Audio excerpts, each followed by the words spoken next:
Okay, so we're doing part 3 of my September 2018 mini reviews. If you're new to my channel, what I like to do is kind of just go back a couple of months, well, a lot more than a couple of months, and just kind of do really quick reviews, kind of like final thoughts on things that I talked about like 10 months ago. My goal is to do 6 months, but I do fall behind, especially when I have months like this September 2018 month, where I pretty much just hauled all the things. And so we are doing part 3 today. I will try and remember to link parts 1 and 2 down below in my description box if you're interested. But I had done a no-buy in August, and then September is my birthday. So I just went a little crazy. So anyway, let's go ahead and pick up where we left off from part 2. So on September 24th, I do a haul. And the first thing I talk about are 2 Bobbi Brown single shadows. So these single shadows were part of this like Camo Luxe limited edition collection that they had come out with. It was a very small collection, but I already talked about in part 2, I talked about like the big face palette that came out. That was okay. These eyeshadows are amazing. So this is one of their Luxe eyeshadows, and they have this as part of their line. It kind of comes in like a gold. I wish I had one to show you. I don't, I apologize. But it comes in like a gold compact. So this was the packaging for this Camo Luxe line, which I love. And the 2 colors were Jungle, which is this shade right here. So beautiful. Do you see that marbling? It's so pretty. Let me just do a quick swatch. So these Luxe eyeshadows from Bobbi Brown they're stupendous. They're really metallic. They're really unique. I find the colors to be really unique, and this one is absolutely special. So unfortunately, these are limited edition and you can't get them anymore. So that's Jungle, and then this one is Incandescent. And Decay had come out with a single shadow just like this, and this was basically a dupe for it. They were very, very similar, if not the same. And I believe that Decay one sold out very quickly, and so I told people, if you want something like it, get this. But this, again, was limited edition also. So there is Incandescent. Isn't that pretty? See that pinky shift in there? Pretty. So those are the 2 Luxe eyeshadows from the Camo line. I really like them. I really enjoy them. And then, oh, I was having like a little Bobbi Brown moment. So I got the Bobbi Brown Infra-Red eyeshadow palette. And if I remember correctly, I got this palette when I went to some Sephora event. They have these events occasionally for like VIB Rouge members. They'll basically like allow you to purchase like some new releases like a little bit before everyone else. So if I'm remembering correctly, I purchased this at one of those events. So this is the Bobbi Brown Infra-Red eyeshadow palette. And this palette is actually very, very lovely. It is obviously very, very warm toned. And I really enjoyed this palette. I generally, as like an umbrella statement, I have much better luck with Bobbi Brown's single shadows versus the shadows that come in those palettes that she creates, you know, whether they're limited edition or not, or they're like part of a small collection. I just never really have luck with them. They always end up being a little bit dry for me.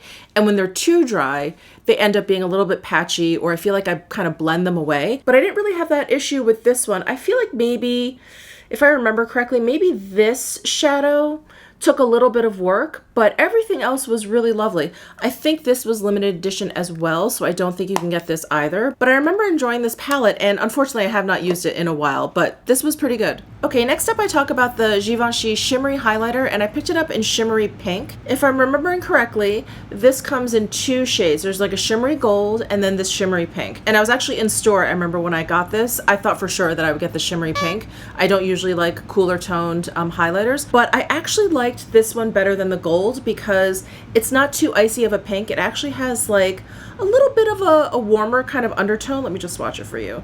A little bit of a warmer undertone. And it's a beautiful, beautiful highlighter.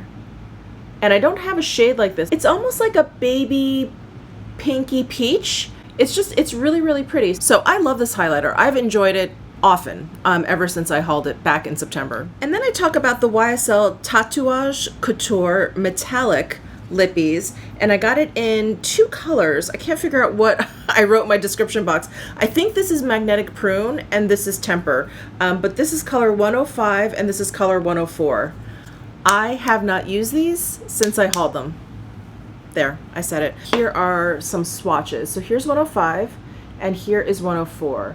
And I was sitting here thinking, like, why don't I use these? I love a metallic lip. I know I'm in the minority there. I love a metallic lip. I love frosty lips. I was so excited when I saw these in store. I remember I purchased these in Sephora. And then it dawned on me, there's a fragrance and it's very, very floral, and I just couldn't stand it because I felt like I could taste it. So I probably should have returned these because I know I'm never ever going to wear them because of that. But unfortunately, they're just sitting here in my collection. So those are the YSL, oh, that's funny. I just accidentally dropped it and it like bounced off my leg and landed in the trash. Isn't that symbolic? So yeah, I have a feeling these aren't going to last through my next declutter, but those are the YSL Tatouage Couture Metallics. And then I also hauled this Armani Rouge d'Armani matte in the color number 200. And I just thought this was such a cool color. So as you guys know, or you may not know, I am not the biggest matte lip person. I really like satin, creams, glosses, things like that. I have very dry lips. So this was definitely an unusual pick for me, but this color, so here it is in the tube. Let me show you that first. Here it is in the tube. It looks dark, it looks vampy. And then when you swatch it, do you see how like it's all coppery? So let me actually just swatch it on my hand here. So there's number 200. Do you see how it like kind of shifts to that copper? The unfortunate thing is it's a little, like the matte formula is just, it's a little bit, what's the word? I guess you could say it's a little bit dry, and then in a lipstick it kind of makes it a little bit clumpy. I don't know if you guys can see that, but that was just one swipe. This was a lot of swipes. I kind of worked it in. This is just one swipe, and so it just kind of like lands on your lips a little bit strange, a little bit oddly, like the texture. Oh, actually you can see it here. So like whenever I use it, I kind of end up with like clumps of the lipstick on the side. Like it's a little chunky, I guess you could say. So definitely not my favorite formula, which is why I haven't worn it, but I just think this color is really, really interesting. So the next thing I talk about is this Bite lip gloss in Dirty Chai. And this was part of their French press lip gloss. That's right. And I think they came out with like 6 colors, and everyone, like, there was a color for everyone basically, like in the nude family. And they kind of smell like coffee. It was very, very faint. Yeah, like very, very faint. But these smell like coffee, and I really like this lip gloss. Look how pretty that is. So that is Dirty Chai, and I definitely have been enjoying this ever since I hauled it. All right, and the next thing I hauled is the By Terry Eye Light palette. That palette I either decluttered or I returned. You know, I love By Terry. I love their products. I love those Sun Designer palettes. I love their Baume de Rose. Like, they have such amazing stuff, but I have not had luck with their eyeshadow palettes. This palette was okay. I think you could get a fine eye look from it. I don't know, there was just nothing really, there was just nothing really special about it. The formula was a little lackluster. The color story was a little lackluster. So I think this one I actually decluttered. I kept it because it was okay, but I think I decluttered it because I knew I just wasn't going to use it very often. So that's the By Terry Eye Light palette. And then I hauled the Urban Decay Aphrodisiac palette. This palette I have not used. So this palette, I want to say, came out right around the same time as the Urban Decay Naked Cherry. I was kind of eyeing the Naked Cherry, and then I thought, I just don't need like that many of those like kind of like rosy, plummy colors. And then I saw this at Ulta, which is basically a teeny tiny version of the cherry palette. And so I thought, oh, this is perfect. This is basically like a small version. So you just have these 2 colors that are part of this like pinky purpley plummy kind of family, and then the rest are complementary like neutral tones. So I thought, oh my gosh, this is perfect. I don't need to get the whole Naked Cherry palette. I'll just get this. Well, I got this, and you can see I swatched it, but that's it. I haven't actually used this, and I thought this would be great for trips because it is a nice compact size. It has a nice mirror in here. I enjoy Urban Decay shadows, but I just haven't used it. Okay, next I haul the Tom Ford Traceless Stick Foundation. This was one of those moments where I was like, why did it take me so long to get this? I love this stick foundation. This is definitely, if not my favorite, maybe number 2, but I love this stick foundation. It's a great travel partner. It just looks amazing on the skin. I have dry skin. It never looks too oily. It never looks dry. It doesn't like pick up on dry patches, like nothing like that. It is really, really impeccable. And I have it in the shade 1.5 cream, and I love it. I just love this formula. So this was a definite win for me. And then I picked up 2 eyeshadow quads. So I got Titanium Smoke and Silver Topaz. These were quads that I never had, and I had heard, I believe this is what happened. I had heard from the sales associate there that he was coming out with all these quads, which we know now he did, and they were getting rid of or discontinuing a bunch, and she mentioned Titanium Smoke and Silver Topaz. Both of these palettes I'm so glad I got because they are beautiful. So this one is Silver Topaz, and I'm sure you guys are familiar with these, but I love this quad. It's so good. It's so elegant, and I like that this dark brown color is a matte. These two are satin, and then you have that kind of glittery top coat there. Just throw that on if you're going out, you know, after work kind of situation. So I love that one. And then here is Titanium Smoke. This palette is it's so sexy, you know? It's such a great evening palette. It's such a great like palette to go with your little black dress. I just love it. And there's basically like two top coats. This one is a little bit more pigmented than just like a top coat. But you've got two really glittery shades and then two very dramatic, cool tone shades. I love this palette. I'm so glad I picked this one up. So those two quads were a big win. And then I went on some like mini sponge kick. I don't know what moment I was going through, but I picked up these little guys from Sephora. You can see they're still in the box and I have not touched them. And then I got these Beauty Blender Micro Minis. So I don't know if this came with 2 or 3 sponges. I think this came with 2. Here is the other one, and I've definitely used this one, but not in a long time. I think I was playing around with these, seeing if they would be great for kind of like under eye or just like little crevicey kind of places, but it's like a little too fussy for me. Like I don't need that many sponges in my life or in my daily routine. So if you're into little sponges, I thought these little beauty blenders were fine, but I can't speak about these because I haven't even opened up this box. And then I talk about the Salt Magnetic Palette. So that's this guy. I actually backed her on Kickstarter because I thought it was a great idea, and I think this is such a beautiful palette. You can see I have not used it because I'm just not like a loose or single eyeshadow kind of person. But just to show you, it comes with like the magnetic palette in here, a nice big mirror, and I believe this is like a vegan leather, but it's really, really beautiful. I think there's a black, this French gray, and then maybe a third color. But you can purchase these now. I know a makeup artist is the one that kind of designed these. I forget her name, but she's, I believe, here on YouTube, very popular on Instagram as well. This is absolutely beautiful. It's almost a shame to kind of throw this into your bag. I feel like you'd want to use it maybe as like a little clutch, possibly. So anyway, that's the Salt Magnetic Palette. Really beautiful. And then last but not least for this haul, I talk about 2 Kogan Do products that they sent me. One is this eyeshadow quad in the colorway 01 Brown. And this is a very, very subtle, neutral, everyday kind of eyeshadow palette. So you'll end up with a very kind of light, elegant kind of look. So this to me is like the perfect like office appropriate look. You know, like if you work in, you know, a more conservative kind of place, this is absolutely wonderful. And even though the shades they're very faint, they're very soft. I won't say faint. They're very, very soft. They'll last all day and they're pigmented. It's just that they have a very, very kind of soft touch to them. So I enjoy this palette. Like if I just, you know, I'm feeling low maintenance and I really, really don't want to do like a full glam look, just want to add a little bit of something, I'll reach for this palette. It's really lovely for that. And then finally from this haul is the Kogan Do Long Lush Treatment Mascara. And when I first got this from Kogan Do sent to me, I tried it out, I thought it was nice or whatever, and it wasn't until I removed it that night that I realized it's a tubing mascara. So it's a tubing mascara, and if you're into tubing mascaras, this one is lovely. It didn't smudge, it didn't flake off like prematurely. It just came off like when I used my makeup remover, I saw all the little flakes of it. If you guys use tubing mascara, you know what I mean, but it basically looks like little bits of mascara instead of like a smear. So this is a great tubing mascara if you're into those. So the next video I talk about Il Makiage. So I do a whole first impressions of Il Makiage. Oh, and you know, I just saw on Instagram, I think it was on Trend Moods feed, that Carly Bible is doing an Il Makiage collab. So that'll be very interesting. But anyway, the first product I start with is their Woke Up Like This foundation.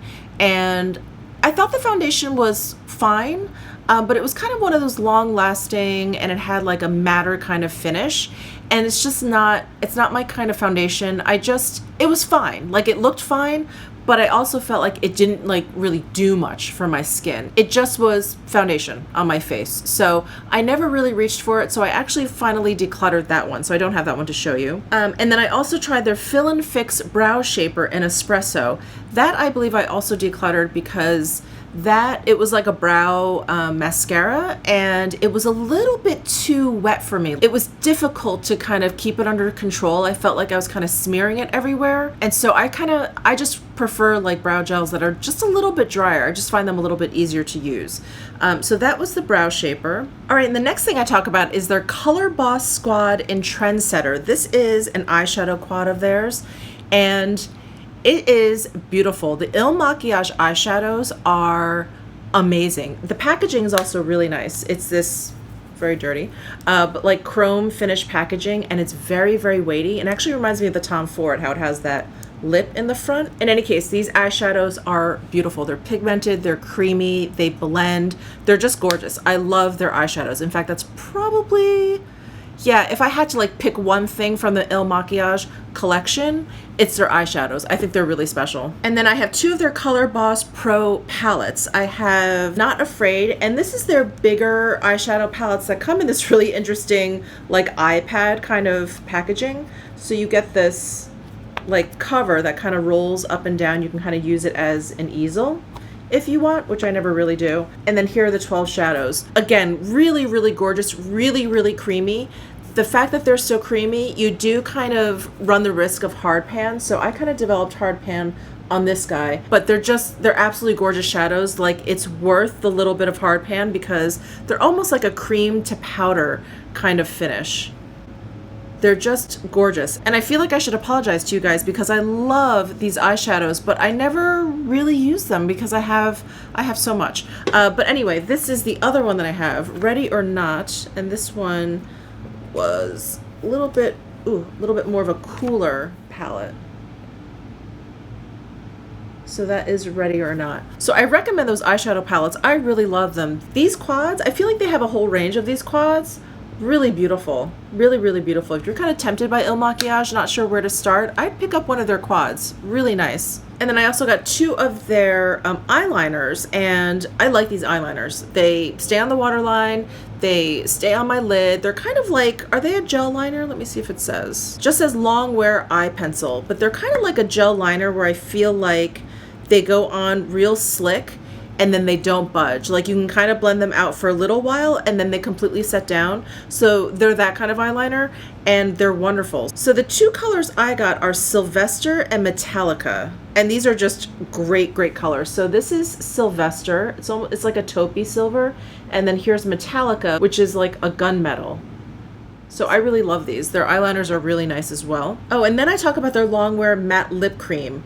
That I didn't like. It was kind of like a liquid matte lipstick, but it was a little bit sticky. I'm trying to remember exactly. I think it was a little bit sticky, and then I'm not really a fan of, like, you know, matte finish lip products.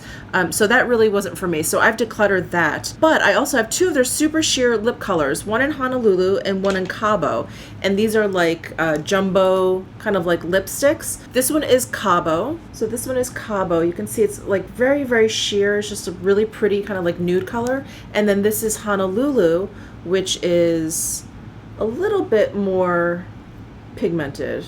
But I love these. You guys know I'm kind of a sucker for like jumbo lip pencils, and if it's like sheer, moisturizing, and it's kind of like lightly pigmented, nude, you know I'm gonna be all over it. So I love these. And then last but not least for this Il Makiage video is their waterproof lip liner in Coffee. And this is a fine lip liner, but I feel like I've been ruined now that I have found the Sisley lip liners. So this is the kind of lip liner that I always kind of talk about in comparison to the Sisley. It goes on really smoothly, it feels fine, and then within about 5 minutes, it sets down and it starts to feel really dry on the lips, and it works fine. You know, if you don't really have dry lips or if you don't mind that feeling, it's a great lip liner. It'll definitely prevent any kind of like lip color bleeding. It'll really help with the longevity of your lip color for sure. So it's definitely great for that. But like I said, I feel like I've been ruined by those Sisley lip liners that go on smoothly, feel soft, they don't ever feel dry, and they do all the things that I just said, like they prevent things from bleeding and they help with the longevity or whatever. So anyway, that's a fine lip liner.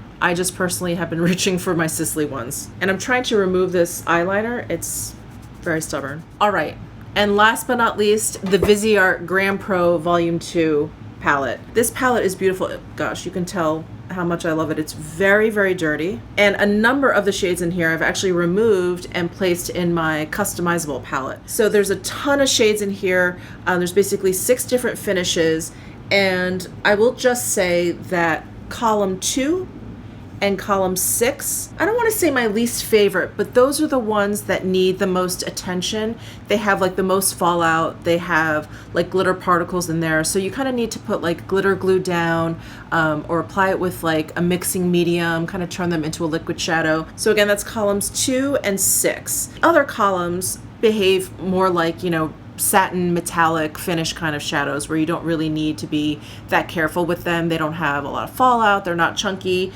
They're absolutely beautiful. These as like a topper are gorgeous. There's names for all these finishes and I just can't remember them. This row is just great for just regular everyday satins. This is lovely. And this is like a duochrome.